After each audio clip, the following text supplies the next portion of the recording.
आगे हम आज पढ़ेंगे कक्षा 12वीं के बीए का छठा चैप्टर का। आज पढ़ेंगे नेतृत्व के बारे में। तो नेतृत्व का देखते हैं, लीडरशिप। जहाँ व्यक्तियों के समूह होता है वहाँ नेतृत्व का प्रश्न पैदा होता है।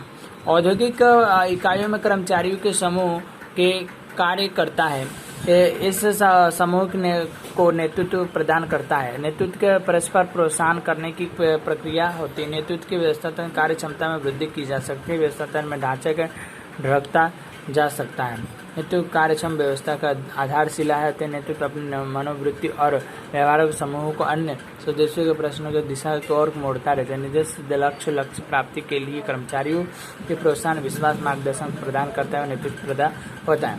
मतलब जहाँ व्यक्ति होता है उसका समूह होता है और समूहों के अंदर कोई एक को मुखिया बनाया जाता है जो अपनी बात को सामने मालिक के सामने रख सके, उसको नेतृत्व के रूप में क्या रखा जाता है। जो व्यक्ति होता है उसको नेता चाहे लीडर के रूप में जाना जाता है। अब इसका अर्थ समझते हैं कि छोटे में अर्थ इसका क्या होगा। तो किसी भी व्यक्ति के प्राप्ति के लिए लोग स्वैच्छिक सा प्रयत्न करके इसके लिए प्रभाव डालने की प्रवृत्ति के गुण को नेतृत्व कहा जाता है। मतलब किसी भी लक्ष्य की प्राप्ति के लिए किसी एक व्यक्ति को इच्छा अनुसार चुना जाए और उसके प्रवृत्ति और गुण के अनुसार उसको रखा जाए तो उसके ऐसे व्यक्ति को नेतृत्व कहा जाता है। ठीक है। अन्य व्यक्तियों को लक्ष्य मतलब कि फिर से एक बार बताऊं कि जो आपके लक्ष्य को प्राप्ति के लिए जो व्यक्ति को रखा जाता है और जो कार्य कराता है ऐसे उस व्यक्ति को नेतृत्व करना होता है और उस व्यक्ति को नेता कहा जाता है। ठीक है। अन्य व्यक्तियों को लक्ष्य प्राप्ति की इच्छा जागृता के लिए कला कुशलता का अर्थ नेतृत्व। मतलब अन्य व्यक्तियों के लिए जो कार्य करेंगे ऐसे प्रवृत्ति करेंगे उसको नेतृत्व कहा जाएगा। डॉक्टर जो टेरी के अनुसार नेतृत्व या सामूहिक उद्देश्य की प्राप्ति के लिए समूह स्वेच्छा के प्रयत्न करके इस प्रत्येक कर्मचारियों को अपना प्रभाव डालने की एक शक्ति है। मतलब कि पूरे समूह का काम संभालना। ठीक है। उसके काम संभाल करके उनका मतलब उनकी जो इच्छा है उसको पूरी करना का कार्य को क्या नेतृत्व कहा जाता है।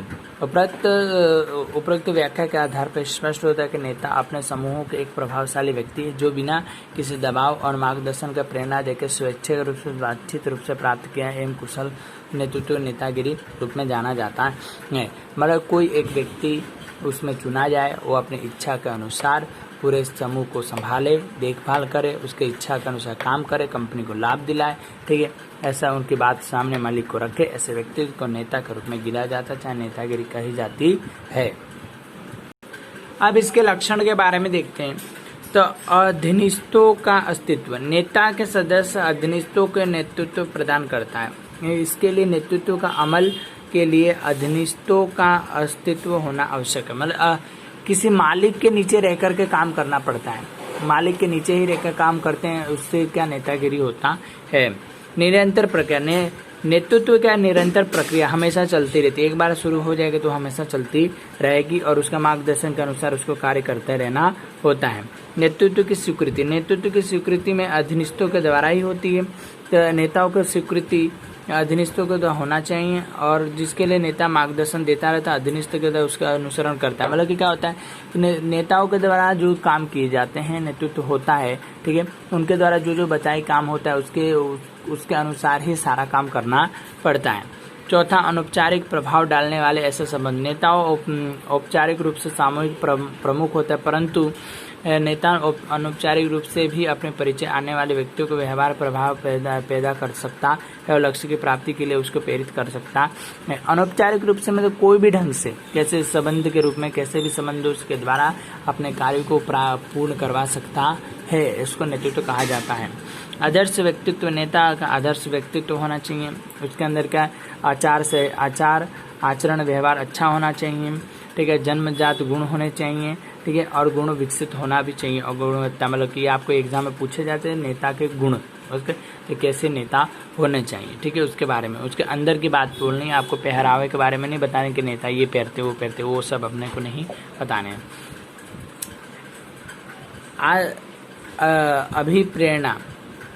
नेतृत्व के सामने अधीनस्थों को प्रोत्साहन करने होने और ऐसे नेता सर्वप्रथम अधीनस्थों के प्रोत्साहित करने जैसे वांछित परिणामों प्राप्त होने। नेता के अंदर ऐसी बात होनी चाहिए कि सामने वाले व्यक्ति को अगर प्रेरित कर सके। अभी प्रेरित रूप से उसको क्या किया जा सके, मतलब वो समझाए तो व्यक्ति काम करने लगे अच्छी तरह, इस प्रकार से होना चाहिए उसके अंदर ये लायकात।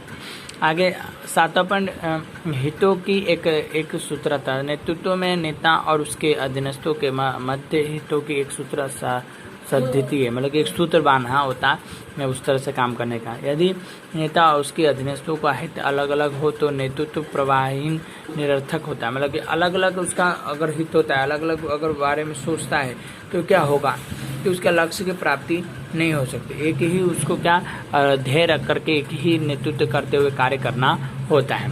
परिस्थितियों को प्रभाव डालना, नेताओं को सफलता के आधार पर निश्चित परिस्थितियों पर आधारित होता है। यदि वह परिस्थितियों में परिवर्तन हो तो नेताओं को सफल नहीं हो सकता है, मतलब कि उसके अंदर क्या जो उसके सफल होता है, मतलब नेतृत्व जो करता है उसकी सफलता के अनुसार ही उसको क्या कार्य करना होगा, जिस तरह से बताया गया उसी प्रकार से उसको क्या क्या कार्य करना होता है। जैसी परिस्थिति ऐसी परिस्थितियों में उसको ढलना होता है। उत्तम नेता के गुण, पहले शारीरिक गुणों की बात करें तो शारीरिक गुण के अंदर वो पहले से स्वस्थ होना चाहिए, और इसके अलावा वो बनावट आकर्षण नहीं होना चाहिए, शांत स्वभाव का होना चाहिए, प्रशंसनीय युग होना चाहिए। बुद्धि की बात करें तो उत्तम नेता का बौद्धिक शक्तिशाली होनी चाहिए, बुद्धि गुणवत्ता शक्ति का मानसिक रूप से अच्छा होना चाहिए, ग्रहण शक्ति सही हो, मतलब कि जो समझाए एक बार में समझ जाए, वैज्ञानिक दृष्टि होनी चाहिए, नया ज्ञान होना चाहिए, तर्क शक्ति होनी चाहिए, उसके दीर्घ लंबे समय का सोच सके ऐसा कला कौशल गुण और सब उसके अंदर होना चाहिए।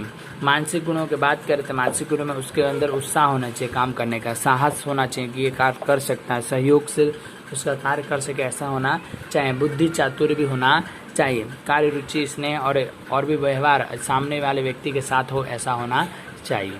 आज के लिए सिर्फ इतना ही, आगे हम कल पढ़ेंगे।